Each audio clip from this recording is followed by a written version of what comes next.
வணக்கம் நண்பர்களே, முக்கிய டாபிக்கை இந்த பதிவில் பார்க்க போகிறோம். இந்தியா முழுவதும் ஒரு வீடியோ தான் செம வைரலாக ஷேர் ஆகுது. அந்த வீடியோ திமுகவுக்கு பெரிய சிக்கலை ஏற்படுத்தியிருக்கு. இந்திய அளவில் திமுகவுடைய பேச்சாளர் ட்ரோல் மெட்டீரியலாக மாறியிருக்காரு அப்படின்னு திமுகவுடைய தலைமை பயங்கர வருத்தத்தில் இருக்காங்களாம். இதன் பின்னணி என்ன அப்படிங்கிறத பார்க்கலாம். திமுக பேச்சாளர் சரவணன் இருக்கார்ல, அவர் டைம்ஸ் நவுடைய ஒரு டிபேட் ஷோவில் கலந்துக்கிட்டாரு. இந்த டிபேட்டுடைய தலைப்பு என்ன? பட்ஜெட் தாக்கல் செய்யப்பட்டிருக்கா, இந்த பட்ஜெட் எப்படி இருக்குது அப்படிங்கிற தலைப்பில் டிபேட் ஷோ நடந்திருக்கு. பாஜக சார்பாக ஷெஷாத் அவர்கள் கலந்துக்கிட்டாரு. அடுத்து ரங்கநாதன் அவர்கள் இருந்தார். திமுக சார்பாக சரவணன், இவங்கெல்லாம் கலந்துக்கிட்டாங்க. அப்போது சரவணன் அவர்கள் ஒரு வார்த்தையை விட்டார். என்னென்னா, ப. சிதம்பரம் இந்த பட்ஜெட்டை மோசமான பட்ஜெட்டு அப்படின்னு சொல்லியிருக்காரு. ப. சிதம்பரம் அவர்கள் ஒரு பொருளாதார நிபுணர், எக்கனாமிஸ்ட்டு. ப. சிதம்பரத்தை விட பாஜக சார்பாக பேச வந்திருக்க இவர் பெரிய பொருளாதார நிபுணரா, பெரிய எக்கனாமிஸ்டா ப. சிதம்பரத்தை விட அப்படின்னு சொல்லிட்டு ஒரு வார்த்தையை விட்டார். ஷெஷாத் பிடிச்சிக்கிட்டாரு. ஷெஷாத் என்ன சொல்லியிருக்காரு? அவர் தான் பாஜக பேச்சாளர். அவர் என்ன சொல்லியிருக்காரு? நீங்கள் ப. சிதம்பரம் அவர்களை ரெஃபரன்ஸ் பண்ணதுனால நான் ஒரு கேள்வி கேட்க ஆசைப்பட்றேன். யூபிஏ சர்க்கார் நடந்தப்ப 2004 2014 யூபிஏ சர்க்கார் நடந்தப்ப காங்கிரஸ் ப. சிதம்பரம்லாம் ஒரு முடிவு எடுக்கிறாங்க. என்ன தெரியுமா?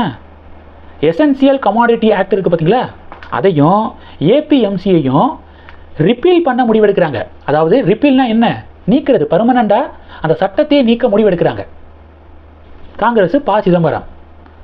இப்போது அதை பாஜக கவர்மெண்ட்டு செய்கிறாங்க அப்படின்னா நீங்கள் சும்மா விடுவீங்களா? ஆனால் ப. சிதம்பரம் எசென்சியல் கமாடிட்டி ஆக்டை ரிப்பீல் பண்ண ஓகே சொன்னவர், சப்போர்ட் பண்ணவர், அவரை ரெஃபரன்ஸ் எடுத்து பேசுகிறீங்களா அப்படின்னு ஷெஷாத் மடக்கியிருக்காரு. ஒன்று. உடனே திமுக பேச்சாளர் சரவணன் அவர்கள் ஹிந்தியை உள்ளே கொண்டு வராரு. டைம்ஸ் நவ் அந்த ஆங்கரை பார்த்து சொல்கிறாரு, இனி ஆங்கிலம் பேச தெரிஞ்சவங்க டிபேட் ஷோவில் கலந்துக்கிட்டால் மட்டும் என்னை கூப்பிடுங்க, ஆங்கிலம் பேச தெரியாமல் மற்ற மொழிகளில் ஹிந்தியில் பேசுகிறவங்களாம் கலந்துக்கிட்டால் என்னை கூப்பிட வேண்டாம் அப்படின்னு சொல்லிட்டு டக்குன்னு ஒரு பாயிண்ட்டை விடுறாரு. இப்போது இந்த பட்ஜெட் சம்மந்தப்பட்ட டிபேட்டு லாங்குவேஜ் சம்மந்தப்பட்ட டிபேட்டாக மாறுது. உடனே ஷெஷாத் ஒரு கேள்வி கேட்குறாரு. பராசக்தி அப்படிங்கிற ஒரு படம் வந்துச்சுல, அந்த படம் எதை பேஸ் பண்ணது அப்படின்னு ஒரு கேள்வி கேட்குறாரு. உடனே சரவணன் சொல்கிறாரு, எங்களுடைய மொழி போர் சம்மந்தப்பட்டது, லாங்குவேஜ் வார் சம்மந்தப்பட்டது. எதுக்கு எதிராக? மத்திய அரசாங்கத்துடைய ஹிந்தி திணிப்புக்கு எதிராக எங்களுடைய மொழி போர் பற்றியது பராசக்தி படம் அப்படின்னு ஒரு வார்த்தையை விட எந்த காலகட்டத்தில் நடந்துச்சு அப்படின்னு ஒரு பதில் கேள்வி. காங்கிரஸ் பீரியடில் அப்படின்னு சொல்லிட்டு சரவணன் ஒத்துக்கிறாரு. சரி, காங்கிரஸ் பீரியடில் ஹிந்தி மொழி திணிக்கப்பட்டுச்சு அப்படின்னு சொல்கிறீங்க, இப்போ யார் கூட கூட்டணி இருக்கீங்க? சேம் காங்கிரஸோட அப்படின்னு சொல்லிட்டு விழுந்து விழுந்து சிரிக்கிறாங்க. ஷெஷாத், ரங்கநாதன் இவங்கெல்லாம் விழுந்து விழுந்து சிரிக்கிறாங்க. இவங்க சிரிக்கிறத பார்த்துட்டு அந்த நெறியாளருக்கும் சிரிப்பு வந்துடுது. உடனே சரவணன் பார்த்தீங்கன்னா கடுப்பாயிடுறாரு. நீங்கள் ஆங்கரா இல்லை பாஜக சார்பாக பேச வந்திருக்கக்கூடிய ஒருத்தர் ஆங்கரா அப்படின்னு சொல்லிட்டு கடுப்பாக கேள்வி கேட்ட உடனே ஷெஷாத் சிரிக்கிறத விடலை, சிரிச்சுக்கிட்டே இருக்காங்க. உடனே அந்த சிரிப்பை இமிடேட் பண்ணுற மாதிரி சரவணன் சிரிச்சு காமிச்சிருக்காரு. இதுதான் ஒரு பெரிய ட்ரோல் மெட்டீரியலாக மாறி இருக்கு. இந்திய அளவில் திமுக பேச்சாளர் இந்த ரியாக்ட் பண்ணதுக்கு எல்லாம் விழுந்து விழுந்து சிரிக்கிறாங்க. இந்த பராசக்தி படம் ஒன்று வெளியாகி பாக்ஸ் ஆஃபீஸ்லையும் படுதோல்வி.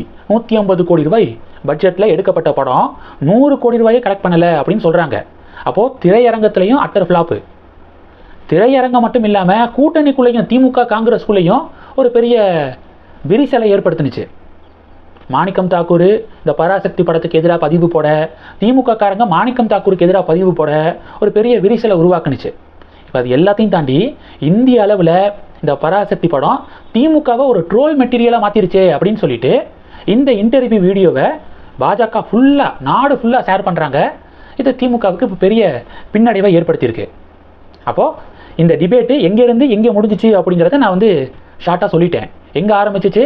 பட்ஜெட் தொடர்பான டிபேட்டில் ஆரம்பித்தது. ப. சிதம்பரத்தை ரெஃபரன்ஸாக சரவணன் எடுத்து பேச, ப. சிதம்பரம் எசென்சியல் கமாடிட்டி ஆக்டை ரிப்பீல் பண்ண ஓகே சொன்னவர், அவரோடதெல்லாம் ரெஃபரன்ஸாக எடுத்து பேச வேண்டாம் அப்படின்னு பாஜக மடக்க, உடனே ஆங்கிலத்தில் பேச தெரியாதவங்க, பேசாதவங்களாம் டிபேட் ஷோவில் கலந்துக்கிட்டால் என்னை கூப்பிட வேண்டாம் அப்படின்னு ஒரு வார்த்தையை விட லாங்குவேஜ் டாப்பிக்கு இது ஷிஃப்ட் ஆகுது. அப்போது பராசக்தி படம் தொடர்பாக ஷெஷாத் கேள்வியை கேட்டு சரவணனை மடக்கியிருக்காரு. இதுதான் நடந்திருக்கு. இந்த வீடியோவை கண்டிப்பாக எல்லோரும் பார்த்துருப்பீங்க. இதை பற்றி உங்களுடைய பார்வைகளை மறக்காம கமெண்ட் பண்ணுங்க. தொடர்ந்து கணக்கில் இருங்க. அடுத்தடுத்து நிறைய பதிவுகளை பார்க்க போறோம். நன்றி. ஜெய் ஹிந்த்.